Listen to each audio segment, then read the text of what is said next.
Voilà. En tout cas, c'est toujours vraiment un plaisir de poursuivre ce grand thème que nous avons commencé depuis longtemps. Le sexe est sacré pour Dieu. Le sexe est sacré pour Dieu. En tout cas, c'est avec plaisir que nous allons encore poursuivre ce thème-là. Le sexe est sacré pour Dieu. En tout cas, vraiment, donc aujourd'hui, on a vu beaucoup de versets. La fois dernière, on a vu beaucoup de versets. Donc aujourd'hui, on va poursuivre.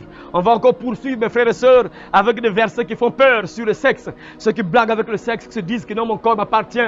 Je peux faire ce que je veux. Je peux faire ce que je veux. Je peux faire ce que je veux. Mon sexe m'appartient. Je peux faire ce que je veux. Vous allez encore entendre des choses terribles. Vous allez encore entendre vraiment des messages, des versets compliqués sur le sexe, vraiment. En tout cas, vraiment, j'espère que à la fin de ce thème-là, quelqu'un va se repentir, quelqu'un va changer de vie, quelqu'un va comprendre que non, Dieu déteste qu'une personne puisse pratiquer le sexe n'importe comment sans être marié. Donc on va écouter encore ce que la Bible dit. Lisons encore, nous allons commencer par Lévitique, chapitre 20. On va lire le verset 10 jusqu'au verset 23. Donc Lévitique, chapitre 20, on va ouvrir nos Bibles, ouvrons nos Bibles. Lévitique, nous sommes dans l'Ancien Testament. Lévitique, chapitre 20, verset 10 à 23. On va encore écouter ce que Dieu dit sur le sexe. Le sexe est sacré pour Dieu. Le sexe est sacré pour Dieu. Le sexe. Voilà, arrange-toi, arrange-toi. Tu ne dois pas dormir, arrange-toi. Le sexe est sacré pour Dieu. Donc on va écouter encore ce message vraiment qui fait plaisir, vraiment qui va te pousser à la repentance. Ce message qui va te changer, ce message qui va te transformer, ce message qui va te rapprocher de Dieu bien sûr. Parce que quand Dieu nous parle, son but est que nous soyons bien. Il y a des gens parfois qui ne comprennent pas. Si Dieu a donné des lois, si Dieu a donné des interdits, il sait pourquoi. Parce qu'il veut le bien de ses enfants. Il veut que ses enfants soient bien et il veut à la fin que ses enfants soient où? Que ses enfants soient où? Qu'ils soient où? Au ciel. Voilà. Le but de Dieu, c'est partir au ciel. Comme je le dis à tout moment, si nous sommes là, c'est parce que nous voulons partir au ciel un jour. Voilà pourquoi nous prions. Nous prions, c'est pour partir au ciel. Ce n'est pas pour chercher les choses de ce monde. Nous prions, c'est pour partir au ciel, mes frères et sœurs. Donc voilà pourquoi on va lire donc, Lévitique, chapitre 20. Et on va commencer à partir du verset 10. Et on va poursuivre au fur et à mesure jusqu'au verset 23. Donc on va commencer en lisant ce que la Bible dit. Si un homme commet un adultère avec une femme mariée, s'il commet un adultère avec la femme de son prochain, l'homme et la femme adultère seront punis de mort. Vous entendez encore, mes frères et sœurs? Là, on avait vu dans Exode, ça c'est un verset que Dieu il a encore répété ça. Dans Exode chapitre 22, verset 16, c'était exactement la même chose. Là, dans le livre de Lévitique, on répète encore la même chose. Donc Dieu répète encore. Il parle encore aux enfants d'Israël. Si quelqu'un commet un adultère, avec la femme mariée, avec une femme mariée plutôt, s'il commet un adultère avec la femme de son prochain, l'homme et la femme seront punis de mort. L'homme et la femme seront punis de mort. L'homme et la femme seront punis de mort. L'adultère c'est qui, ma soeur Abissia? Un adultère c'est qui? Voilà, tu as une femme à la maison mais tu triches dehors, c'est ça. Même un petit enfant comme ça, une petite fille comme ça, il arrive à trouver vraiment la bonne réponse. Il faut retenir ça, c'est ça le diable, il fait le tout possible que vous ne puissiez pas garder ça dans votre tête comme ça, un jour vous allez pratiquer ça et partir en enfer, c'est compliqué. L'adultère, c'est tu es marié, on ne dit pas que tu vis avec une femme, vous mourrez ensemble avec une femme dans la même maison, non. Vous êtes marié, tu as doté la femme, vous êtes ensemble et tu triches, tu sors encore avec une autre femme dehors, ou bien toi tu es une femme, tu as un mari dans ta maison et tu sors, tu triches. Ça, on appelle ça l'adultère.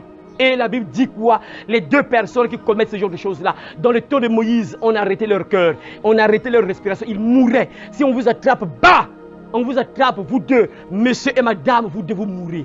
Voyez mes frères, ça, ce genre de versets-là, en fait, ça doit réveiller chacun, ça doit réveiller que oui, ça veut dire que Dieu déteste qu'on puisse faire n'importe quoi avec notre corps. Attends, ça, j'ai dit ça la fois dernière. Comment on peut tuer une personne parce qu'ils ont couché ensemble? Ils ont juste couché ensemble, mais on les tue. Donc ces personnes n'existaient plus. Si on découvre, on vous attrape, vous devez mourir. Vous devez mourir. Et les gens blaguent avec ça aujourd'hui. Des infidélités incroyables. Tu as un mari, tu as trouvé que c'est lui ton mari, mais c'est impossible d'être fidèle, c'est incroyable. C'est toi-même qui as choisi ce mari-là. C'est toi qui l'as accepté. Tu as trouvé que cette femme-là, c'est elle, ma femme, c'est elle qui va vivre avec moi jusqu'à ce que la mort nous sépare. Mais après là, 2 jours, 3 ans, 4 ans, 5 ans là, ce n'est plus elle, il faut me le sortir. C'est compliqué. Et la Bible dit que dans le temps de Moïse, les 2 personnes, on les tuait. Les 2 personnes mouraient. Voyez, ça c'est pour te dire, mon frère, que le sexe est sacré pour Dieu. Le sexe est sacré pour Dieu. Voilà, il faut retenir ça. La suite dit encore, écoute encore ce que la Bible dit encore, la suite. Le verset 11. Si un homme couche avec la femme de son père et découvre ainsi la nudité de son père, cet homme et cette femme seront punis de mort. Leur sang retombera sur eux-mêmes. On répète encore, ça on avait vu ça. On répète ça encore. Ça c'est pour dire aux gens que, mes frères, comme je le dis à tout moment, que vous qui écoutez ce genre de message-là, logiquement jusqu'à ce que vous allez mourir, vous n'allez jamais pratiquer ça. Parce que vous êtes avertis. Et le pire c'est quoi, le danger c'est quoi mes frères et sœurs? C'est-à-dire que lorsqu'on t'avertit, et comme on dit souvent, il y a un proverbe qui dit, une personne avertie, on veut deux ou comment, un truc comme ça. C'est-à-dire que tu es déjà averti. Et si tu fais ça un jour, il y aura des conséquences terribles par rapport à une personne qui n'a jamais été avertie. Vous voyez, j'entends souvent que non, un policier, par exemple, un policier, s'il commet un crime, il commet un acte pas bien, il sera jugé sévèrement. Pourquoi? Parce que le policier, lui, il connaît la loi. Il sait que ça, une personne ne doit pas faire ça. Donc s'il fait quelque chose de mauvais, lui et le civil, ils n'auront pas la même punition. Lui, le policier et le civil, ils n'auront pas la même punition. Pourquoi? Parce que lui, il connaît la loi. Aujourd'hui, tu es averti, tu sais que ça, je ne dois jamais faire ça. Un jour, Dieu va vous faire grâce. Vous allez vous marier, les jeunes filles qui sont là, vous allez vous marier. Quand tu vois que c'est lui ton mari, ça veut dire que c'est jusqu'à la mort. Fidèle jusqu'à la mort. Jusqu'à la mort. Donc il faut bien réfléchir. La suite dit encore quoi? La suite, verset 12, la Bible dit, si un homme couche avec sa belle-fille, ils seront tous deux punis de mort. Ils ont fait une confusion. Si un homme couche avec sa belle-fille, ils seront tous deux punis de mort. Ils ont fait une confusion. Leur sang retombera sur eux-mêmes. Vous voyez, c'est-à-dire que je ne sais pas. C'est-à-dire ceux qui, vous mes frères et sœurs qui me suivez sur Internet, qui pratiquez peut-être ces choses-là, tu es béni parce que tu es tombé sur ce message-là. Ça veut dire que Dieu t'aime en fait. Mes frères et sœurs, il faut comprendre une chose, que quand Dieu te parle, quand tu écoutes des prédications, quand tu écoutes un message, c'est une preuve d'amour. Dieu, quand il te parle, ça veut dire qu'il veut ton bien. Et si tu es sage, si tu comprends, tu seras bien. Mais si tu ne comprends pas, il faut obligatoirement t'attendre aux conséquences. C'est obligatoire. Ça, il y a des lois qu'on ne change pas, mes frères et sœurs. Ça, il faut le savoir. Il y a des lois. Quand Dieu dit que non, ce qu'un homme aura semé, il le moissonnera aussi. Ça, c'est comme ça, mes frères. Quand Dieu te parle et tu n'écoutes pas, tôt ou tard, tu vas subir des conséquences de ce que tu as fait là. Et ça sera encore parfois pire. Aujourd'hui, il y a des gens parfois qui sont en train de regretter. Pourquoi? Parce qu'ils ont fait des choses, parfois on les avait avertis qu'il ne faut pas faire ça. Tu es un enfant de Dieu. Tu ne dois pas mener telle vie. Tu ne dois jamais mener telle vie parce que tu es un enfant de Dieu. Mais ils ont fait ça. Mais à part aujourd'hui, ils sont en train de regretter. Pourquoi? Parce qu'ils n'ont pas été sages. Toi, tu es bien. On t'avertit, on te parle. Ça veut dire que Dieu t'aime. Et si tu es sage, tu vas prolonger même ta vie. Dans le temps de Moïse, on tuait les gens. Ils mouraient. Il y a des gens parfois qui meurent aujourd'hui. Pourquoi? Parce qu'ils vivent dans ces choses-là. Parfois Dieu leur arrête le cœur, il meurt rapidement, la personne dort le matin, oh non, il est mort. Qu'est-ce qui se passe? Juste comme ça, il est parti. Pourquoi? Parfois c'est la main de Dieu qui est sur la personne. Parce que la personne dans les choses pas bien parfois. Il y a des gens parfois qui se disent que non, Dieu ne tue plus les gens. Dieu tue les gens jusqu'à aujourd'hui. Il y a des gens qui meurent là, causés par... C'est Dieu qui a dit que non, il doit mourir. Et les gens oublient même que non, le diable pour tuer une personne, c'est Dieu qui donne la permission. Le diable ne peut jamais te tuer si Dieu ne donne pas la permission. Que Dieu t'aide à comprendre cela, mon frère, ma soeur, et que tu te réveilles maintenant.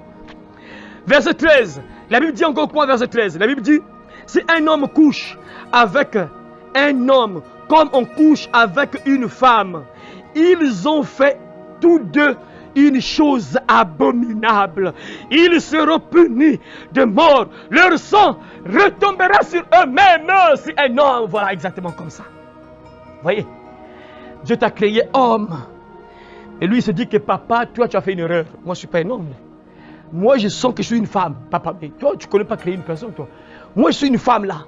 Ce que tu as fait là, les choses que tu as mis là, non, ça, c'est une erreur. Non, normalement, les seins que tu m'as gonflé là, mais pourquoi tu m'as gonflé ici? Ici, c'est gonflé, qu'est-ce qui se passe? Et il va à l'hôpital, on injecte quoi, on coupe ou bien on n'injecte pas. Il change de forme, il devient un homme. Il change même d'image, il devient un homme. La Bible dit qu'ils ont fait une confusion. Et ceux qui font ces genres de choses-là, un homme qui couche avec un homme, ils ont fait une chose abominable. La Bible dit abominable. Abominable. Et c'est ce qui se passe aujourd'hui, mes frères. Nous sommes à la fin. Le sexe est sacré pour Dieu. Le sexe. Le sexe. Le sexe est sacré pour Dieu. Ça, c'est des choses qu'il faut parler parce que les enfants doivent être protégés. Ces enfants-là sont guettés par le diable. Le diable fait des programmes pour ces enfants-là. Le diable fait des programmes pour ces jeunes filles-là. Parce que son but, c'est d'envoyer les jeunes filles en enfer. Et comme je l'ai dit dans le premier message, le meilleur péché qui va envoyer plusieurs, même chrétiens, les chrétiens qui vont à l'église, c'est le péché sexuel. Plusieurs chrétiens ne vont pas comprendre comment ils se retrouvent dans le feu. Il a prié, il chantait pour Dieu, mais il était dans le péché sexuel. Il ne respectait pas le sexe. Il couchait avec les femmes sans être marié, il couchait avec les hommes sans être marié. Nombre de chrétiens ne vont pas comprendre qu'est-ce qui se passe, comment je me retrouve en prison, qu'est-ce qui se passe, papa. J'étais chaud à l'église, papa, tu sais, chaque jour je partais à l'église, papa. Mais oui, mon enfant, tu ne m'aimais pas. Papa, mais comment ça, tu ne m'aimais pas. Je t'avais dit, fuyez l'impudicité. Quelque autre péché qu'un homme commette, ce péché hors du corps. Mais celui qui se livre à l'impudicité pêche comme son propre corps. Et pire encore, les gens changent, font des choses abominables. Voyez, c'est un homme couche avec un homme, comme on couche avec une femme. Ils ont fait une chose abominable. Ils seront punis de mort. C'est des choses terribles. Aujourd'hui, on ne tue plus les gens. Mais les gens ne comprennent pas qu'il y a la malédiction automatique sur la personne. Toutes ces personnes qui commettent ces choses-là sont maudites. Automatiquement, il y a la malédiction sur ces personnes-là. C'est automatique. Quand tu fais ces choses-là, tu es automatiquement maudit. Vous voyez des gens qui changent avec des talents. Dieu l'a créé femme, homme. Après, il change, il commence à porter des talents, il devient un homme. C'est compliqué. Des choses abominables. Ces gens-là, si ces personnes ne se repentent pas, dès que ces personnes meurent, directement c'est l'enfer éternel. Les gens pensent que Dieu est amour. En fait, Dieu est amour, oui, c'est juste. Il est amour si tu comprends, il te parle. Dieu nous aime, il nous parle. Que mon enfant regarde ce que tu dois faire, ce que tu ne dois pas faire. Et si tu ne changes pas, tu pars au feu. Tu pars dans le feu, il te met en prison. Je répète encore le verset. Il y a des choses terribles qui se passent, des choses abominables qui se passent. Je répète encore ce verset. Si un homme couche avec un homme comme on couche avec une femme, ils ont fait tous deux une chose abominable. Ils seront punis de mort. Leur sang retombera sur eux-mêmes. Donc ces personnes-là, dans le temps de Moïse, mouraient. Dès qu'une personne fait ça, on te tue. On t'attrape là, tu meurs. Tu dis au revoir à ta famille, tu meurs. Dès qu'on attrape une personne qui change de sexe, tu es un homme, tu changes de sexe, tu deviens une femme. Tu es femme, tu changes de sexe, tu deviens un homme. Dès qu'on découvre ça dans le temps de Moïse, tu meurs. Il n'y avait pas de pitié. Pas de pitié. C'est des choses comme ça qui se passent aujourd'hui, c'est ça. Voyez, des choses terribles. Voyez, pire encore, vous allez voir, les signes de la fin. Là, nous avons deux pastrices. Deux pastrices. Incroyable. Deux pastrices qui se marient. Donc, pastrice, femme qui se marient. C'est compliqué, vous voyez. Les deux personnes dans le temps de Moïse mouraient. Ces deux personnes n'avaient pu exister sur la terre au temps de Moïse. Vous voyez, des choses comme ça. Un mariage, hein, on célèbre le mariage. Donc, pasteur, femme. Bien sûr, dans la rébellion, parce que Dieu l'a interdit à la femme de prêcher, mais surtout la rébellion, ils sont en train de prêcher. Et puis, pire encore, les démons les possèdent et sont devenus maintenant des homosexuels. Donc, c'est compliqué, regardez. Femme. Dans le temps de Moïse, ces genres de personnes-là meurent. Le sexe est sacré pour Dieu, le sexe. C'est sacré pour Dieu. Que je t'aide à comprendre cela. J'espère que tu vas te réveiller à partir de maintenant, mon frère. En écoutant ce genre de versets, tu vas te réveiller. Lisez Deutéronome chapitre 22, versets 22 à 24. Lisez, ouvrez vos Bibles. Deutéronome, nous sommes dans Deutéronome. Deutéronome chapitre 22. Deutéronome chapitre 22, versets 22 à 24. Lisez encore. Si on surprend un homme en train de coucher avec une femme mariée. Si on surprend un homme en train de coucher avec une femme mariée, oui. On les fera mourir. On les fera mourir. Tous les deux. Tous les deux. L'homme et la femme de cette façon. L'homme et la femme de cette façon. Donc les deux, on les tue. Là, on répète encore, nous sommes de Deutéronome. On a commencé à Exode. Dans Exode, on a commencé à parler de ça. Lévitique, on a encore parlé. Deutéronome, on répète encore. On répète ça encore. On dit encore, si l'on trouve un homme couché avec une femme mariée, ils mourront tous les deux. L'homme qui a couché avec la femme et la femme aussi. C'est ça aussi, ouais, c'est ça. Et la femme aussi, parce que tu peux refuser. Tu sais que tu es marié, tu as un mari pour que tu acceptes. Tous les deux meurent. Les deux meurent. Tu ôteras ainsi le mal du milieu d'Israël. Donc ça veut dire que pour Dieu c'est un mal. On doit ôter ce mal du milieu d'Israël. C'est-à-dire au milieu du peuple de Dieu, on doit ôter ce genre de choses-là. Ces genres de personnes ne doivent pas exister au milieu des enfants de Dieu. Tu ôteras ainsi le mal au milieu d'Israël. Israël c'est le peuple de Dieu. Donc au milieu des enfants de Dieu, on enlève le mal là. Voyez, aujourd'hui, des enfants de Dieu qui sont dans ce genre de péché-là. Vous allez entendre dans le Nouveau Testament. Là, les gens vont sûrement dire, ceux qui me suivent sur Internet vont sûrement dire que non, ça c'est l'Ancien Testament. Vous allez entendre dans le Nouveau Testament encore. On va encore répéter les mêmes choses. Il y a des gens qui sont là pour chercher à se justifier. Non, ça c'est l'Ancien Testament. C'est l'Ancien Testament. Vous allez encore entendre dans le Nouveau Testament ce que Dieu dit encore. Verset 23, la Bible dit encore. Si une jeune fille vierge est fiancée, on répète encore les vierges. On avait vu ça dans Exode, on avait vu ça. Là, on répète encore ça dans Deutéronome. Si une jeune fille vierge est fiancée et qu'un homme, l'autre verset qu'on avait vu, la jeune fille est vierge et n'est pas fiancée, elle est libre. Et qu'un homme vient draguer cette vierge-là et couche avec cette vierge-là, on a vu que cet homme-là va prendre cette vierge, il va payer la dot. Et ici on dit maintenant, si une jeune fille vierge est fiancée et qu'un homme la rencontre dans la ville et couche avec elle. La jeune fille vierge est fiancée. Voyez. Que Dieu nous aide. Que Dieu nous aide. La jeune fille est comment? Elle est vierge et quoi? Fiancée. Vierge et fiancée. Donc elle est vierge, fiancée. C'est ça. Un enfant de Dieu, une chrétienne, doit être mariée vierge. On parle d'une vierge. On parle d'une vierge. Voilà pourquoi je répète encore, vous devez être marié vierge. On doit vous marier vierge. Et si un homme la rencontre dans la ville et couche avec elle, vous les emmènerez tous deux à la porte de la ville. Vous les lapiderez. Ça c'est le verset 24. Je ne sais pas, comme je l'ai dit au début là, une personne normale qui veut partir au ciel, quand tu écoutes ce genre de message là, ce genre de paroles, ce genre de versets là, automatiquement tu commences à réfléchir. Donc Dieu vraiment ne blague pas avec ça. Donc Dieu déteste ce genre de péché là vraiment. Donc ce que je fais là vraiment, donc papa est très en colère contre moi. Ça, une personne, je dis bien une personne normale, parce que tout le monde n'est pas normal. Je parle de personnes normales qui veulent partir au ciel. Là. Ceux qui réfléchissent, qui veulent partir au ciel, qui partent à l'église pour partir au ciel. Une personne normale, quand tu écoutes ce genre de verset, tu te réveilles, donc ça veut dire que tu commences à comprendre. Donc ce que je fais là, avec mon corps, c'est dangereux. C'est vraiment dangereux. Donc là, la jeune fille est vierge, est fiancée, et un homme vient draguer la fille vierge, qui est fiancée.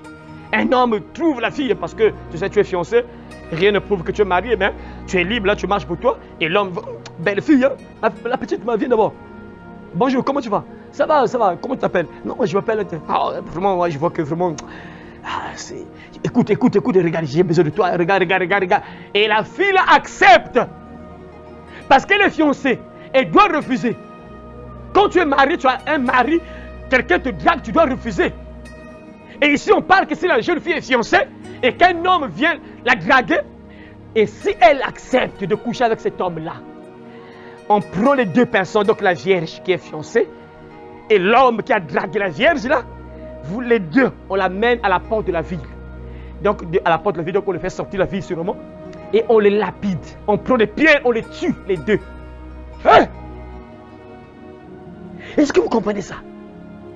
Est-ce que vous entendez mes frères et sœurs, vous qui me suivez sur Internet? On les lapide, les deux. Ils meurent, pas de pierre. Hein? Une mort lente et douloureuse. Pas de pierre. Vous les lapiderez. Et la Bible dit quoi? Vous les emmènerez tous deux à la porte de la ville. Vous les lapiderez. Et ils mourront. La jeune fille pour n'avoir pas crié dans la ville. Il y a la jeune fille pour n'avoir pas crié dans la ville. Ça c'est bien. Oh, il m'a violé. Pourquoi tu n'as pas crié? Oh, il m'a pris de faute. Pourquoi tu n'as pas crié? Pourquoi? La Bible parle de ça. Il y a des gens, non, cet homme-là, lui, il m'a violé, il m'a pris de force. Pourquoi tu n'as pas crié? La Bible dit ici quoi? Je répète encore ce verset-là. Vous les emmènerez tous deux à la porte, donc je répète un peu le verset 23, si une jeune fille vierge est fiancée et qu'un homme la rencontre dans la ville et couche avec elle, vous les emmènerez tous deux à la porte de la ville, vous les lapiderez et ils mourront. La jeune fille pour n'avoir pas crié dans la ville et l'homme pour avoir déshonoré la femme de son prochain. Ah Seigneur, que Dieu nous aide vraiment. Nombreux ne vont pas comprendre comment ils vont se retrouver dans le feu à cause du sexe. Ils ne vont pas comprendre. Il a évité le vol, il n'a pas tué une personne, il respectait son père, sa mère, il partait chaque jour à l'église, il chantait pour Dieu, il priait même, il était là en train d'intercéder pour les gens même. Ils ne vont pas comprendre comment ils vont se retrouver dans le feu. Ah, que Dieu nous aide vraiment. Je ne sais pas si c'est hier, oui c'est hier. Hier je causais avec une fille, une soeur là qui m'appelait, elle est dans notre pays. Et m'appelait, non frère, en tout cas je vais me confesser. Je vais me confesser. Comment ça te confesser tout ça? J'ai posé des questions. Pourquoi tu vas te confesser auprès de moi? Est-ce que tu as une église? Je l'ai écrit. Est-ce que tu as une église? Tu as un endroit où tu pries? Que oui, j'ai une église. Il m'a répondu, j'ai une église, tout ça, tout ça. Bon, ben, logiquement, tu dois te confesser auprès de ton pasteur. Tu as une église, tu vas à l'église, donc va trouver ton pasteur, tu te confesses auprès de lui. Parce que si tu as des problèmes, c'est lui qui prie pour toi, tu dois te confesser auprès de lui. Après, c'est là où il va m'expliquer que non. Le pasteur en question, c'est mon meilleur ami et après, ils couchent ensemble. Ils ont couché ensemble. Après, le pasteur lui a dit que non, Dieu m'a révélé que ce n'est pas moi qui va te marier, c'est un autre homme qui va te marier. Dès que j'ai entendu ce Seigneur, voyez, beaucoup de pasteurs vont brûler en enfer, ils ne vont pas comprendre les faits. Donc tu couches avec la femme dans le péché d'abord, premièrement, tu ne l'as pas mariée, tu couches avec elle dans le péché, et après avoir profité d'elle, tu vas lui dire que non, Dieu m'a révélé. Quel courage il va brûler cet homme-là s'il ne se répond pas, ce pasteur-là. S'il ne se répond pas, ça sera compliqué pour lui. Et il est ici dans notre vie. Dieu m'a révélé que ce n'est pas moi qui va te marier, c'est un autre homme qui va te marier. Incroyable, quel courage des sorciers. Ah Seigneur. Et les femmes en question. Voilà pourquoi Dieu dit on les tue les deux. Parce que toi aussi tu sais que c'est un homme de Dieu. Logiquement ce n'est pas possible, mais comment tu peux accepter? Vous devez mourir. Ah, c'est les gens blaguent. Les gens blaguent, hein? C'est les gens blaguent avec le sexe. Ils blaguent avec le sexe. Il y a des versets qui font, ces genres de versets, quand tu écoutes ça, ça te fait peur. Quand tu écoutes ça, ça te fait peur. Les gens blaguent. Voyez, des choses comme ça. Et puis, il y a quand même les hommes de Dieu qui font ça. Bon, on ne va pas dire que non, les brebis, les fidèles peuvent faire ça, mais non, l'homme de Dieu ne peut pas faire ça. Non, c'est tout le monde, c'est valable pour tout le monde. Mais pire encore, le guide, lui qui est censé montrer le chemin, lui-même, il est hors du chemin, c'est compliqué. Et voilà pourquoi Jésus a dit, si un aveugle conduit un autre aveugle, les deux tomberont dans un trou, les deux. Vous voyez des choses comme ça? Incroyable et vrai. Incroyable et vrai. Des choses comme ça. Ah, que Dieu nous aide vraiment. C'est quand j'ai écouté ça m'a donné la colère. Oh, Seigneur. Quel courage. Tu as profité de la fille. Et après, tu as le courage de lui dire que non, Dieu m'a... Et Seigneur, et tu parles de la part de Dieu. Dieu m'a révélé que ce n'est pas moi qui va te marier. C'est un autre homme. Ah, Seigneur. Que Dieu nous aide, mes frères et sœurs. L'homme pour avoir déshonoré la femme de son prochain. Donc l'homme pour avoir déshonoré la femme de son prochain. Voyez? Donc la fille est vierge et fiancée, donc elle appartient déjà à quelqu'un. Parce que quand tu es fiancé, tu appartiens déjà à quelqu'un. Tu es déjà occupé, en fait, occupé déjà. Et si un homme vient coucher avec cette fille-là qui est fiancée, elle qui n'a pas crié, on la tue, et l'homme aussi qui a déshonoré la femme de son prochain, les deux meurent le même jour. Tout ça, ils n'ont pas tué quelqu'un, ils ont juste couché ensemble, on les tue. Est-ce que vous comprenez ça, les jeunes filles-là? Voilà pourquoi je répète ces genres de paroles, quand vous écoutez ça, logiquement, on va vous marier vierge, logiquement.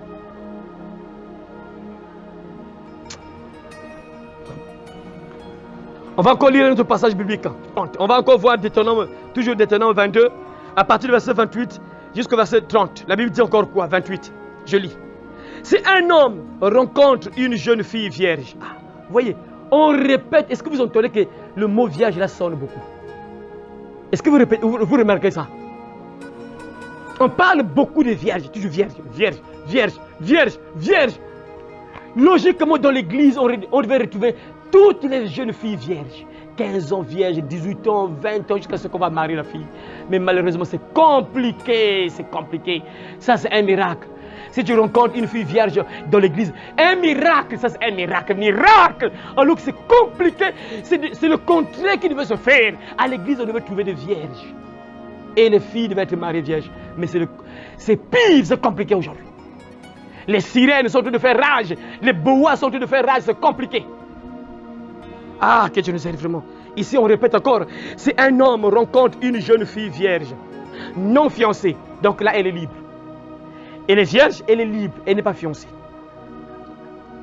Lui fait la violence, donc l'homme là lui fait violence.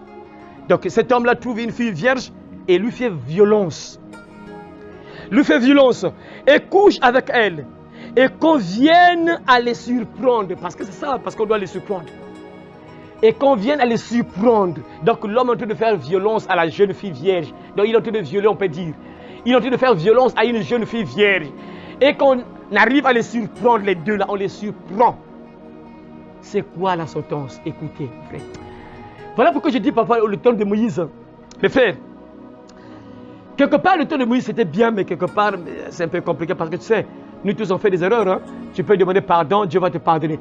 Mais au temps de Moïse, il n'y avait pas de pardon. Tu meurs.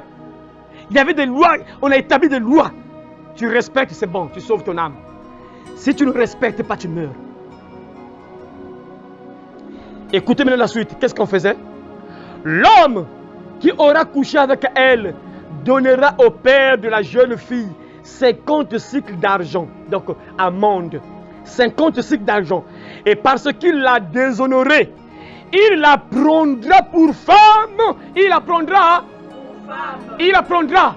Pour femme. Ah, Seigneur. Il la prendra pour femme et il ne pourra pas la renvoyer tant qu'il vivra.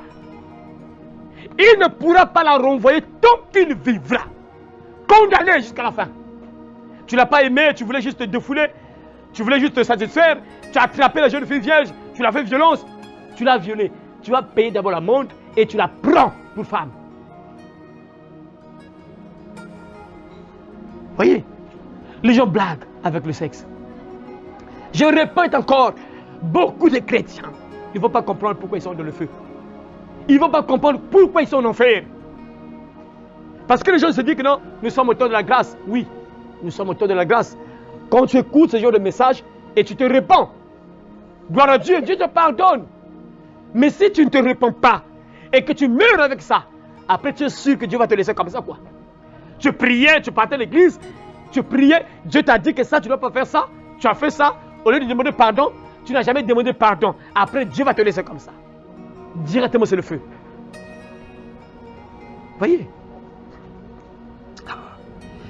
L'homme qui aura couché avec elle donnera au père de la jeune fille 50 cycles d'argent. Et parce qu'il l'a déshonorée, il la prendra pour femme et il ne pourra pas la renvoyer tant qu'il vivra. Tu es condamné à rester avec cette femme-là, avec cette fille-là, jusqu'à la mort. Ah, que Dieu nous aide. Que Dieu nous aide. Mes frères et sœurs, quand tu écoutes ce genre de versets-là, ce genre de paroles-là, une personne normale se réveille. Une personne normale pleure. Une personne normale met ses genoux au sol, commence à demander pardon. Ah, que Dieu nous aide vraiment. Lisez un peu 1 Corinthiens chapitre 5. On passe à 1 Corinthiens chapitre 5. Là, on passe au Nouveau Testament. Nous sommes dans 1 Corinthiens chapitre 5.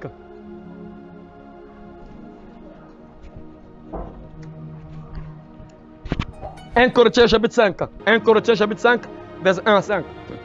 On entend dire généralement parmi vous qu'il y a parmi vous de l'impudicité. Qu'il y a parmi vous de l'impudicité. Donc là, Paul est en train de parler aux chrétiens. Écoutez très bien. Paul parle à qui? Paul parle à qui? Aux chrétiens. On dit quoi? Répète encore ma soeur. Répète. On entend dire généralement qu'il y a parmi vous de l'impudicité. Ah, on entend dire généralement parmi vous qu'il y a de l'impudicité. Voilà, la suite. Et une impudicité telle qu'elle ne se rencontre pas même chez les païens. Une impudicité telle qu'elle ne se rencontre même pas chez les païens. Donc ce que les enfants de Dieu faisaient, Ce que les chrétiens faisaient, Paul dit que ce genre de choses que vous faites là, on ne voit pas ça chez les païens. Incroyable, frère Seigneur. Paul est en train de parler aux chrétiens. Il parle à qui? Aux chrétiens. Ce que vous faites là, on ne voit même pas ça chez les païens. Les païens ne font pas ce que vous faites là, vous. Vous êtes des enfants de Dieu, mais regardez ce que vous faites là. Ce que vous faites là, on ne voit pas ça chez les païens. C'est ce que Paul est en train de dire. La suite dit quoi, ma soeur? C'est au point que vous, l'un de vous, femme de son père, l'un de vous a la femme de son prochain. Nous sommes dans le Nouveau Testament. Écoutez, l'un de vous a la femme de son prochain. Incroyable quoi. Donc, l'un de vous a la femme de son père. L'un de vous a la femme de son père. Et ça c'est compliqué ça. Donc, tu sors avec la femme de ton père. Mes frères, ça c'est une réalité. Hein? C'est des choses réelles, mes frères. Ça se passe aujourd'hui. Ça se passe aujourd'hui. Donc un enfant, moi j'ai dans notre famille, mes frères et sœurs. Ah Seigneur. Donc l'enfant et le papa, c'est-à-dire qu'ils se retrouvent sur, ils passent avec la même fille, c'est-à-dire que papa et l'enfant, donc ils se retrouvent sur une même fille. Vraiment c'est incroyable, des choses terribles, vraiment incroyables. Même copine, donc papa couche avec une copine et l'enfant se tombe sur la même copine. Vraiment c'est incroyable, terrible. Ah Seigneur. Voilà pourquoi je répète, nombreux ne vont pas comprendre pourquoi ils vont se retrouver dans le feu, dans la prison, ils ne vont pas comprendre. La suite dit quoi, ma soeur? Nous sommes dans le Nouveau Testament. Hein? Oui. Et vous êtes enflés d'orgueil. Vous êtes enflés d'orgueil. Et vous n'avez pas été plutôt dans l'affliction. Vous n'avez pas été plutôt dans l'affliction. Afin que celui qui a commis cet acte fût ôté du milieu de vous. Afin que celui qui a commis cet acte soit ôté du milieu de vous. C'est-à-dire que dans l'église, on retrouve une personne qui a fait ça. On a entendu que un tel a couché avec la femme de son père. Et il a couché avec la femme. On l'enlève de l'église et sort. Il quitte là. Jusqu'à ce qu'il va se repentir correctement peut-être. Mais et on le lève. Une tomate pourrie détruit aussi d'autres pommes. Et c'est ça. Les mauvaises compagnies. On enlève une telle personne. Ça c'est encore réservé, vous allez encore entendre ce que Paul dit encore. La suite dit quoi? Pour moi, absent de corps. Pour moi, absent de corps. Mais présent d'esprit. J'ai déjà jugé. Hein, comment dire, tu ne jugeras pas. Tu ne jugeras pas ceux qui veulent justifier leur péché. Tu ne jugeras pas. Dieu a dit, tu ne jugeras pas. Paul dit, moi, absent de corps, mais présent d'esprit, j'ai déjà jugé. Hein? Comme si j'étais présent. Celui qui a commis un tel acte. Donc j'ai déjà jugé l'homme qui a commis cet acte-là. J'ai déjà jugé cet homme qui a commis cet acte-là. Au nom du Seigneur Jésus. Au nom du Seigneur Jésus. Vous et mon esprit étant assemblés. Vous et mon esprit étant assemblés avec lui. Avec la puissance de notre Seigneur Jésus. Avec la puissance de notre Seigneur Jésus. Qu'un tel homme soit livré à Satan pour la destruction de la chair. Qu'un tel homme soit livré à qui? À Satan. Qu'un tel homme soit livré à qui? À Satan. Pour la destruction de la chair. Pour la destruction de la chair. Afin que l'esprit soit sauvé au jour du Seigneur. Afin que l'esprit soit sauvé au jour du Seigneur. Incroyable. C'est-à-dire qu'il y a une punition. Des gens comme ça, automatiquement, il y a une correction sur la personne. Et si la personne se répand, gloire à Dieu. Mais si la personne ne se répand pas, c'est compliqué, mes frères. Dès que tu meurs, là, c'est compliqué. Il faut des choses terribles, des choses abominables, mes frères, qui se passent dans l'église. Ça, c'est dans le Nouveau Testament. Paul dit que moi absent de corps, mais présent d'esprit, j'ai déjà jugé qu'un tel homme soit livré à Satan. Tu as couché avec la femme de ton père. Le sexe est sacré pour Dieu. Le sexe est sacré pour Dieu. Ah, que Dieu t'aide à comprendre cela, mon frère. J'espère que tu vas te repentir. Dieu nous disait vraiment à comprendre cela. Lisons encore 1 Corinthiens chapitre 6, versets 18 à 20. 1 Corinthiens chapitre 16. 1 Corinthiens chapitre 6 plutôt. 1 Corinthiens chapitre 6, versets 18 à 20. La Bible dit quoi encore? Lisez. Ah, ok. Évitez à tout prix de faire n'importe quoi avec votre corps. Évitez à tout prix de faire n'importe quoi avec votre corps. Tous les autres péchés que les gens peuvent commettre sont à l'extérieur du corps. Tous les autres péchés que les hommes peuvent commettre sont à l'extérieur du corps.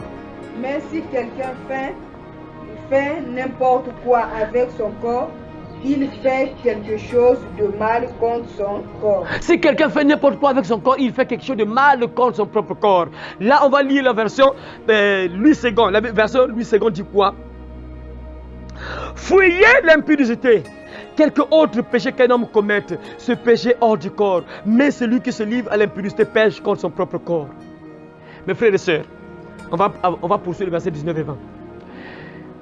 Dieu dit ici, il faut fuir l'impudicité. Il faut fuir l'impudicité. Il faut fuir l'impudicité. Il faut fuir l'impudicité. L'impudicité, c'est quoi? Coucher avec un homme ou une femme sans être marié, c'est ça qu'on appelle l'impudicité. Coucher avec une femme ou un homme. Moi, je suis un homme, je couche avec une femme sans être marié. Ou bien une femme couche avec un homme sans être marié, c'est ça qu'on appelle l'impudicité. Et la Bible dit, il faut fuir ça. Tu ne dois pas suivre ça, mais tu dois fuir ça. Il ne faut pas suivre l'impudicité, mais il faut fuir ça. Malheureusement, les chrétiens suivent ça. Au lieu de fuir ça, ils suivent l'impudicité au lieu de fuir l'impudicité. Ils font le contraire. C'est compliqué. Ah Seigneur, que tu nous aides vraiment. Ne savez-vous pas, verset 19, ne savez-vous pas que votre corps est le temple du Saint-Esprit? Ne savez-vous pas que votre corps est le temple du Saint-Esprit? Ah Seigneur Dieu, les chrétiens ne comprennent pas. Moi je ne sais pas vraiment. Je bénis le Seigneur. Ah, que Dieu nous aide vraiment. Je ne sais pas si les chrétiens comprennent. Nombre ne comprennent pas pourquoi ils prient au fait. Ils ne savent pas pourquoi ils prient. Ils ne savent pas. Ils ne savent pas pourquoi ils prient. Pourquoi ils sont chrétiens, ils ne savent même pas. Ils ne savent pas que quand tu deviens un enfant de Dieu, il y a des choses que tu n'as plus faire. Les fils du diable, quand ils font des pactes avec Satan, Satan leur donne des interdits. Ils sont obligés de respecter les interdits là. Sinon ils deviennent fous, sinon ils meurent rapidement. Ils doivent respecter les interdits là que le diable leur donne lorsqu'ils font des pactes avec Satan. Toi tu as fait un pacte avec Dieu. Est-ce que tu sais ça? Tu as fait un pacte avec Dieu. Pacte, on appelle ça alliance. Tu as fait une alliance avec Dieu. Jésus a dit, prenez, buvez. Ceci en mon sang. Le sang de la nouvelle alliance. Tu es en alliance avec Dieu. Tu as fait un pacte avec Dieu, avec Satan, avec Dieu. Donc, il y a des interdits. Parmi les interdits que Dieu te donne, tu dois fuir l'impudicité. Tu dois fuir ça. Malheureusement, les chrétiens recherchent ça. Où est-ce que je vais trouver l'impudicité? Je dois trouver un garçon pour commettre l'impudicité. Je dois trouver une copine, on doit forniquer. Je dois trouver un garçon pour forniquer. Je dois trouver une fille pour forniquer. Dieu te dit fuis ça. Et lui cherche ça. C'est compliqué. Et voilà pourquoi je dis que beaucoup de chrétiens ne vont pas comprendre comment ils vont pleurer en enfer. Ils vont pas comme papa, je partais à l'église, papa. Je priais, papa. J'étais dans le Colombo, j'étais dans le CBE, j'étais dans la chorale, j'ai chanté pour toi, papa. Mais tu ne fouillais pas l'impudicité. Je t'avais dit que ton corps, c'est mon temple. Je t'avais dit ça. Pourquoi tu n'as pas obéi?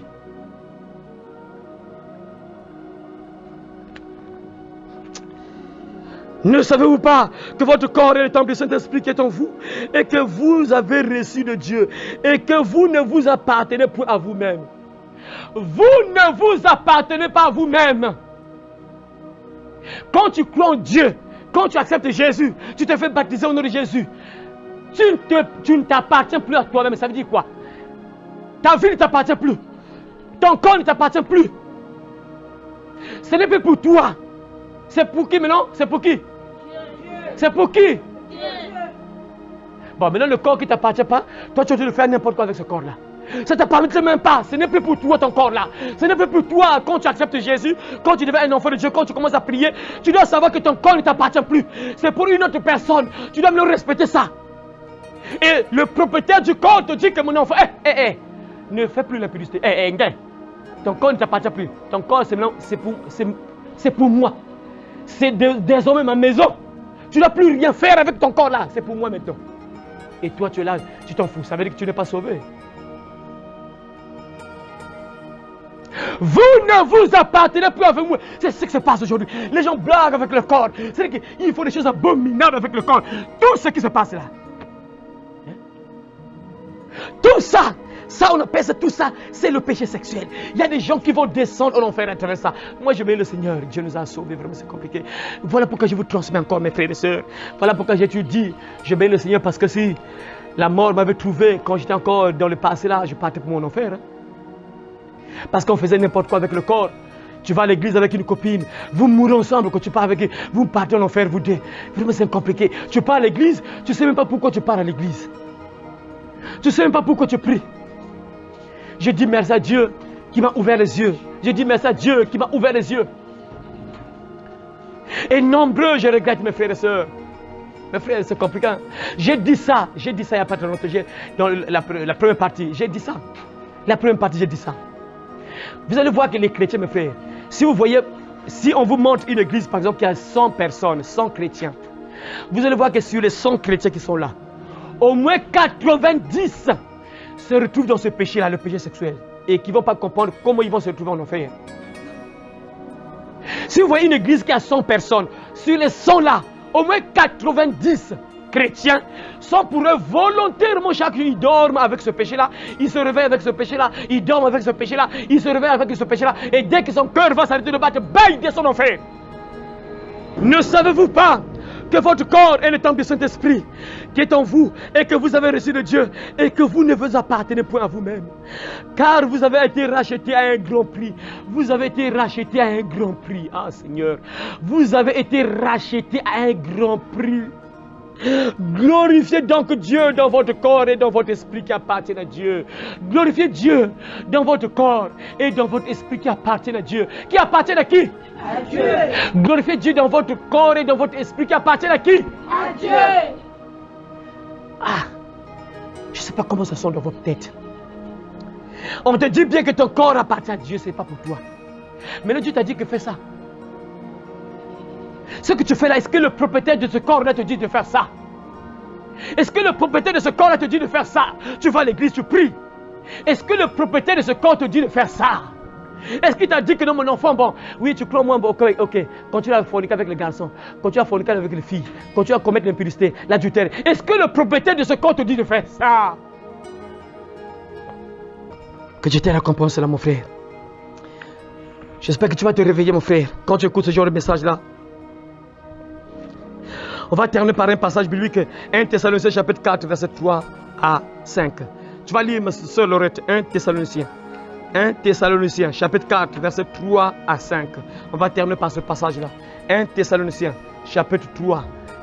1 Thessaloniciens chapitre 4, plutôt 1 Thessaloniciens chapitre 4, verset 3 à 5. Lis 1 Thessaloniciens chapitre 4, verset 3 à 5. La Bible dit quoi? Ce que Dieu veut. Ce que Dieu veut. Ce que Dieu veut. Hein? C'est votre sanctification. C'est votre sanctification. C'est que vous vous absteniez de l'impudicité. Ce que vous vous absteniez de l'impudicité. Vous vous absteniez de l'impudicité. S'abstenir, ça veut dire quoi? Que ça la veille, ben ça la veille impudicité. Il y a des amis zola, nis. Bulongo ben va le longo et ben que ça avait impudicité, c'est-à-dire que parce que ben quand on bakal son ko la sana que ça avait yaou ben que ça avait mambina, ce que vous vous abstenez de l'impudicité. Est-ce que vous comprenez ça, mes frères? Moi je vous répète ça.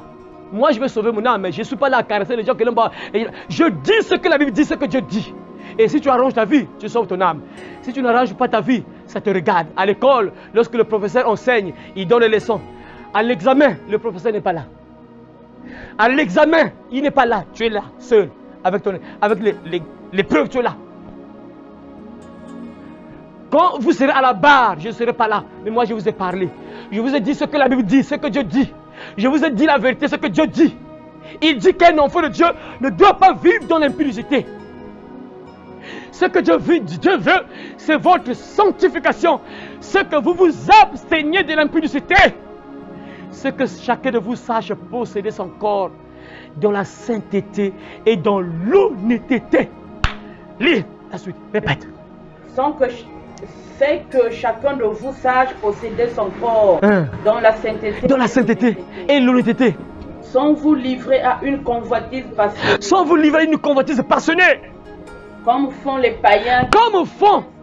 Comme font les païens qui ne connaissent pas Dieu. C'est-à-dire que tu ne dois pas imiter les païens, toi tu es un enfant de Dieu. Il y a des choses que toi tu ne dois pas faire parce que tu es un enfant de Dieu. Tu ne dois pas imiter les païens parce que tu es un enfant de Dieu. Tout le monde vit dans l'impudicité. Toi tu es différent, est-ce que vous comprenez ça? Toi tu n'es pas un païen, tu es un enfant de Dieu. Tu ne dois pas suivre les païens, c'est le païen qui doit te suivre toi. Et non, toi suivre le païen, non, c'est le païen qui doit te suivre toi. C'est le païen qui doit t'imiter. Parce que toi, tu n'es pas un païen, tu es un enfant de Dieu. Donc, tu ne dois pas vivre dans l'impudicité. Le péché sexuel. Le sexe est sacré pour Dieu. Le sexe est sacré pour Dieu. Et nombre vont pleurer. Ils ne vont pas comprendre. Ils partent à l'église chaque jour. Voilà pourquoi, mes frères et sœurs, vous qui n'êtes pas en ordre, battez-vous avant que votre cœur s'arrête de battre. D'être en ordre. Battez-vous. Que la mort ne vous trouve pas dans ce péché-là. Battez-vous d'être en règle avec papa. Si la mort vous retrouve dans ce péché-là, vous mourrez bas. C'est fini. Papa dit, ceux qui commettent ces choses-là, ils n'ont pas de place au ciel. Vous allez entendre ça, on va voir ça vers la fin. Les conséquences de ce péché-là sexuel. Donc battez-vous de vous mettre en ordre devant papa. Arrangez votre vie. Si vous mourrez dans ce péché-là, la mort vient vous récupérer dans ce péché-là. La Bible dit, c'est pas moi. Papa dit que les impudiques n'hériteront point le royaume de Dieu. Ceux qui couchent avec les femmes, avec les hommes sans être mariés, ceux qui commettent n'importe quoi avec leur sexe. La Bible dit, ils n'ont pas de place au ciel, leur place est dans le feu. Donc battez-vous d'arranger votre vie avant que la mort vous prenne. Ce qui est mauvais aussi, le problème c'est quoi? La mort n'avertit jamais. C'est ça le danger encore, c'est ça. C'est ça le danger, la mort n'avertit jamais. C'est ça qui est encore pire. Voilà pourquoi tu ne dois pas faire ça. Il faut éviter de faire ça. Parce que tu ne sais pas à quel moment tu vas mourir. Tu ne sais pas à quel âge tu vas mourir. À la morgue, il y a des enfants de 1 an qui sont là-bas. Il y a des enfants de 1 an qui sont à la morgue. Des enfants de 5 ans qui sont à la morgue. Des jeunes filles, jeunes garçons qui sont à la morgue. C'est pour te dire que la mort peut te récupérer à n'importe quel âge. Et si tu fermes les yeux, bah, tu meurs. C'est fini. Directement la prison, le feu. Ça, c'est pas moi, papa. C'est papa qui dit ça. Celui que tu pries là, celui que tu suis, celui qui te dit ça. Que mon enfant, si la mort te retrouve dans ce péché-là, tu n'as pas de place ici. Tu vas en prison. Parce que moi, j'ai payé le prix de tes fautes. En fait, mes frères, vous ne comprenez pas une chose. Le verset 18, je crois bien, on a dit que non, non, 19 plutôt. Vous avez été racheté à un grand prix. Dans 1 Corinthiens chapitre 5 là, 1 Corinthiens chapitre 5 là, verset 19. La Bible dit que vous avez été racheté à un grand prix. Ah, Seigneur. Pour terminer, mon frère, je sais pas. Vous avez été racheté à un grand prix. Mon frère. Vous avez été racheté à un grand prix. Est-ce que tu te rappelles ce que Jésus a subi? C'est-à-dire quand tu vois un peu les images là, ce que Jésus a subi, c'est pour que tu ne vives plus dans ce péché. Je ne sais pas si les gens comprennent vraiment. Si Jésus a souffert comme ça, c'est pour que tu ne vives plus dans ce péché, l'impudicité. Voilà pourquoi il a souffert comme ça, lui qui était innocent, qui n'a jamais fait le mal. Le prince du ciel, le roi du ciel descend sur la terre. Il vient souffrir à ta place pour que tu ne vives plus dans ce péché-là. Vous avez été racheté à un grand prix. Le prix c'est quoi? Le sang innocent coulé sur la croix. Lui qui n'avait jamais commis de péché. Il n'avait pas de péché. Mais il est mort sur la croix pour toi. Pour que tu ne vives plus dans ce péché-là. Mais malheureusement les chrétiens sont fichus. Ah Jésus. En fait quand tu fais ça, voilà pourquoi on lit ça à tout moment. Lorsque tu prends la Sainte Seine. Si tu prends la Sainte, c'est-à-dire le repas du Seigneur, tu prends le repas du Seigneur. Tu ne réfléchis pas trop bien. Il peut t'arriver des malédictions, des malheurs, des maladies. Tu peux mourir même. Pourquoi? Parce que quand tu prends la Sainte Seine, c'est-à-dire que tu t'en fous de ce que Jésus a fait, au fait. Donc tu te dis que non, Jésus est mort pour rien. Il a souffert, on l'a mis des points sur les miens pour rien. Je prends, et la Bible dit que tu peux être malade, tu peux mourir, devenir infirme. Parce que c'est une manière de t'en foutre de ce que Jésus a fait pour toi. Ah, que Dieu nous aide vraiment à comprendre cela. Tu es un enfant de Dieu. Tu dois comprendre que, regarde le film de Jésus, il faut regarder le film de Jésus. Tout ce qu'on a fait subir là, c'est pour que toi tu n'ailles pas en enfer, pour qu'on ne te place pas dans le feu. Donc, par amour, tu dois maintenant écouter ce que Jésus te dit. Si vous m'aimez, gardez mes commandements. Mais pourquoi tu ne gardes pas ce commandement-là? Le commandement te dit, fuis l'impudicité. Ton corps c'est pour moi maintenant. Ce n'est plus pour toi. Je suis mort sur la croix pour ça. Mon sang innocent a coulé sur la croix pour que tu ne vives plus dans ce péché-là. Mais les chrétiens, papa, tu sais, je vais abandonner ça, papa, attends, papa, je vais abandonner ça. Attends, papa, papa. Si je laisse ça aujourd'hui, papa, tu sais, papa, moi, j'ai 2 enfants, 3 enfants, 4 enfants, papa. Cet homme-là, en tout cas, vraiment, il m'aide. C'est lui qui me soutient, papa. Il me soutient, sinon que j'allais mourir avec les enfants. Papa, les enfants là allaient devenir des enfants de la rue. Mais c'est cet homme-là qui me soutient, papa. C'est lui qui me donne l'argent. Papa, je vais abandonner ce péché-là, mais attends d'abord, papa. Dieu ne blague pas, il va t'envoyer en enfer. Ah, Seigneur. Les gens, en fait, tu as entendu un peu dans l'Ancien Testament ce qu'on faisait aux gens qui couchaient avec les femmes. Une vierge qui couche avec une vierge. Vous deux, on vous attrape, on vous tue. Une vierge est fiancée et tu viens coucher avec cette vierge-là. On vous attrape, vous devez mourir. Mais non, après, tu ne peux pas te poser des questions. Mais comment on peut tuer les gens juste parce qu'ils ont couché ensemble? Ça doit te réveiller. Et donc, papa ne vraiment déteste ce genre de choses-là. Donc. Mais les gens blaguent ou quoi? Oh, comme aujourd'hui, on ne tue plus les gens avec les pierres. Si tu meurs dans ce péché-là, tu vas te retrouver en prison. Tu seras dans le feu. Si dans le temps passé, on tuait des gens qui étaient dans ce péché-là, le péché qu'on a vu là, hein?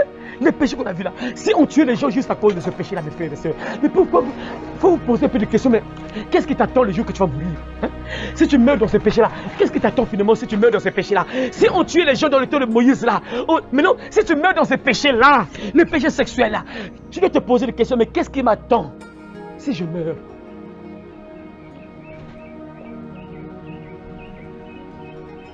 Frères et sœurs, je répète encore, vous les jeunes filles, logiquement, on doit vous marier vierge.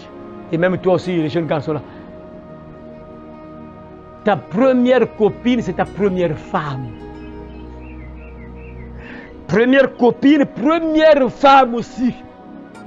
Que tu vas doter. Ne pensez pas que c'est valable pour les femmes. Pour les hommes aussi, c'est pareil. Ce n'est pas pour les femmes seulement. Pour tout le monde. Homme, femme. Première copine, c'est la première femme aussi. C'est celle que tu vas doter, tu vas marier. Il y a des conséquences terribles. Vous allez maintenant écouter la fin, la suite. Hein? On va voir ça la troisième partie. Quelles sont les conséquences? On va encore voir d'autres versets qui font peur. La Bible que nous suivons tous. Vous allez entendre ce que papa dit. Comme ça, tu vas te réveiller. Tu vas urger de te mettre en ordre. Si tu es déjà tombé dans le péché là, tu es là. Tu as peut-être pris une femme. Tu viens avec la femme dans la maison. Tu dois urger de te mettre en ordre. Ou bien, prie. Mets tes genoux au sol. Papa, repousse la mort, papa, s'il te plaît. Repousse d'abord la mort. Hein, papa, attends même 10 ans après, tu vas envoyer la mort. Attends même 100 ans après, tu vas envoyer la mort. Prie. Sinon, si tu meurs, si la mort te récupère, c'est compliqué. Que Dieu t'aide à comprendre cela. Le sexe est sacré pour Dieu. Le sexe est sacré pour Dieu. J'espère, mon frère, ma soeur, qu'à travers ce message, tu comprends. Et tu te réveilles. Tu ne vas plus faire n'importe quoi avec ton corps. Nous sommes obligés de montrer des choses, même si ça dérange. Mais on est obligé parce que les enfants doivent se réveiller. Tout le monde doit se réveiller parce que c'est le diable en train de faire tellement rage. Ces démons de serpents, là, de boas, de sirènes, là, font tellement rage. C'est compliqué. Il faut parler, il faut réveiller les enfants. Si on ne parle pas, c'est compliqué.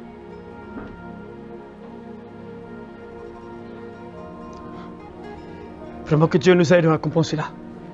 Que Dieu t'aide à comprendre ce message. Que Dieu t'aide à comprendre cela, mon frère, ma soeur. Pratique. Sauve ton âme, sauve ta vie. Que Dieu bénisse sa parole au nom de Jésus. Amen. Amen. On va prier.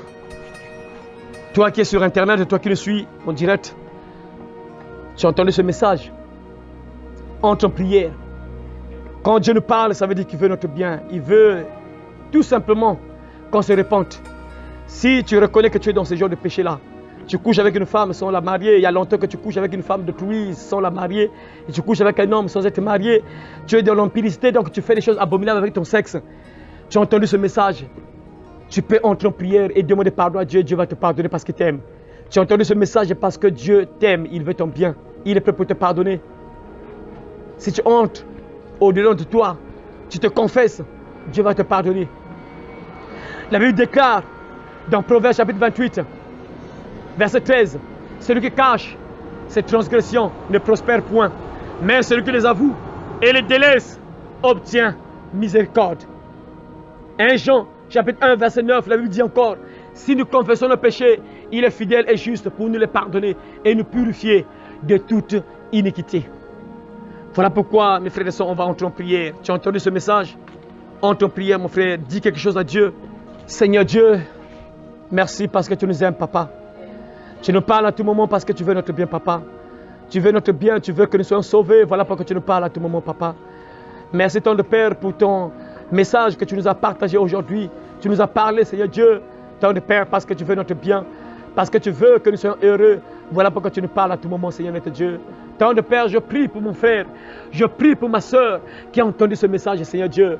Quelque part dans le monde entier, celui qui nous suit, oh Père, c'est reconnu. dans ce péché, dans ce problème. Oh Père, je sais que tu es capable de pardonner. Tu nous aimes tellement que tu as envoyé ton Fils Jésus mourir sur la croix afin que quiconque croit en lui ne périsse point, Père. Voilà pourquoi je te demande, Seigneur Dieu, de pardonner mon frère, ma soeur. Touche mon frère, touche ma soeur qui a entendu ce message, afin que ce message apporte la repentance dans la vie de mon frère, apporte la repentance dans la vie de mon frère, ma soeur, Seigneur Dieu Tout-Puissant. Oh, tant de Père, Dieu Tout-Puissant, brise l'incrédulité, Père, Dieu Tout-Puissant. Je sais que, Seigneur Dieu, il y a des démons qui ne veulent pas que tes enfants abandonnent ces péchés afin qu'ils périssent en enfer, Seigneur Dieu. Mais tu es capable, Père, de briser la puissance du diable dans la vie de mon frère, ma soeur, qui empêche mon frère, qui empêche ma soeur de se repentir, d'abandonner ce péché, Père. Brise l'incrédulité, Père. Brise, oh Dieu Tout-Puissant, la puissance du diable qui empêche mon frère, ma soeur de comprendre ta parole, Seigneur de Dieu. Oh, ton de Père, toi qui veux notre bien, toi qui veux que nous soyons sauvés, Seigneur de Dieu, Père, oh Dieu Tout-Puissant, Yahvé de Dieu, tout ce qui empêche mon frère de vivre dans la sanctification soit ôté de sa vie, oh Père Dieu Tout-Puissant, et agis puissamment dans le cœur de mon frère et de ma soeur, afin que, Seigneur de Dieu, mon frère se repente, ma soeur se repente, et qu'il soit sauvé, oh Dieu Tout-Puissant. Merci, ton de Père, parce que tu nous aimes. Voilà pourquoi tu parles à tout moment. Tu nous parles à tout moment parce que tu veux notre bien. Tu nous parles à tout moment parce que tu veux notre bien, oh ton de Père. Voilà pourquoi manifeste ta gloire, ta puissance dans la vie de mon frère, ma soeur. Touche mon frère, touche ma soeur qui a entendu ce message, oh Dieu Tout-Puissant, Yahvé de Dieu. Il y a des enfants, des frères, des sœurs qui vivent dans ce péché, Seigneur Dieu. Mais tu es capable de les libérer, Père. Oh Dieu Tout-Puissant, tu es capable de libérer mon frère de cette chaîne. Nombreux sont chaînés, d'autres ce sont les démons, des sirènes, des bois qui l'empêchent de te suivre, qui les maintiennent dans ce péché de l'impudicité, oh Père. Mais nous croyons ta puissance, Père, que tu es capable de déloger, Père, tout bois, toute sirène qui a pris le contrôle du corps de mon frère, ma soeur, et qui l'empêche de vivre dans la sanctification, qui l'empêche de fuir le péché de l'impudicité, Père. Tu as le pouvoir de déloger toute puissance de ténèbres qui empêche mon frère, Seigneur Dieu, de vivre dans la sanctification. Père, Dieu te puisse agir dans le corps de mon frère, de ma soeur qui a entendu ce message, Père. Tous ceux qui écoutent ce message aux quatre coins du monde entier, Père, Dieu te puissant, tu as la puissance, le pouvoir de libérer mon frère, Seigneur Dieu. Ta parole déclare, vous connaîtrez la vérité et la vérité vous affranchira, vous rendra libre, Père. Rends libre quelqu'un, Père. Rends libre quelqu'un aux quatre coins du monde entier. Rends libre quelqu'un, oh Seigneur. Rends libre quelqu'un, Père, Dieu te puissant, par la puissance de ta parole, oh Dieu Tout-Puissant. Tu nous as éclairés, ta parole déclare, ma parole est une lampe à mes pieds, oh Père Dieu Tout-Puissant, ta parole c'est une lampe. Tu as éclairé mon frère, tu as éclairé ma soeur, Seigneur Dieu Tout-Puissant. Voilà pourquoi, Seigneur Dieu, relâche l'esprit de repentance dans la vie de mon frère, ma soeur, Père. Relâche l'esprit de repentance dans la vie de mon frère, ma soeur. Relâche l'esprit de repentance dans la vie de mon frère, ma soeur. Relâche l'esprit de repentance dans la vie de mon frère, ma soeur, Père Dieu Tout-Puissant. Parce que ta parole déclare, ce que Dieu veut, c'est votre sanctification, ce que vous vous absteniez de l'impudicité, c'est que chacun de vous sache posséder son corps dans la sainteté et dans l'honnêteté, sans vous livrer à une convoitise passionnée, comme font les païens qui ne connaissent pas Dieu, au Père, Dieu Tout-Puissant. Seigneur Dieu, tu as encore dit, les impédiques n'hériteront point le royaume de Dieu. Les impudiques n'hériteront point le royaume de Dieu. Ô Père Dieu Tout-Puissant, si nous sommes là, nous voulons être sauvés, nous voulons partir au ciel, nous voulons être ensemble avec toi au ciel. Ô Père, voilà pourquoi, sans toi, Yahvé de Dieu, mon frère ne peut rien faire. Sans toi, ma soeur ne peut rien faire. Voilà pourquoi, Seigneur, soutiens mon frère, soutiens ma soeur, Seigneur Dieu Tout-Puissant, soutiens mon frère, soutiens ma soeur, ô Père, à vivre dans la sanctification, loin du mal, loin du péché, afin que mon frère, ma soeur soient sauvés. Ô Dieu Tout-Puissant, merci, parce que tu nous aimes, Seigneur Dieu, et tu ne vas jamais abandonner tes enfants. Je sais que maintenant que nous avons entendu ta parole, tu es en train d'agir dans le cœur de mon frère, ma soeur. Tu es en train d'agir dans le cœur de chacun de nous, mon Seigneur, Père. Tu es en train d'agir, Père Dieu Tout-Puissant. Seigneur Dieu, il y a d'autres personnes qui sont envoûtées par les sorciers de la famille. Il y a d'autres qui sont envoûtés par les sorciers de famille et ils sont obligés de mener une vie désordonnée. Ils sont obligés de courir après les femmes. Ils sont obligés de courir après les hommes, Père, parce qu'ils sont envoûtés, Père. Mais tu as le pouvoir de briser cet envoûtement dans la vie de mon frère, ma soeur, afin que mon frère, ma soeur soit libre, Père Dieu Tout-Puissant. Jésus, tu es venu sur la terre, c'est pour libérer les prisonniers. Alors libère un prisonnier aux quatre coins du monde entier. Libère ce prisonnier qui est prisonnier de ce péché, Père. Tu peux le libérer, tu peux le rendre libre, parce que tout est possible à celui qui croit, et tu as le pouvoir, Père, de libérer n'importe qui. Manifeste ta gloire, Père, ta puissance dans la vie de tous ceux qui ont entendu ce message ce soir, Père. Merci tant de Père, merci tant de Père, parce que tu as parlé à quelqu'un. Merci tant de Père, parce que tu as libéré quelqu'un. Merci tant de Père, parce que tu as libéré quelqu'un. Merci tant de Père, parce que tu as libéré quelqu'un. Gloire à toi, Père. Honneur à toi, aujourd'hui à jamais. Au nom de Jésus-Christ, au nom de Jésus-Christ, au nom de Jésus-Christ, nous avons ainsi demandé et prié. Amen.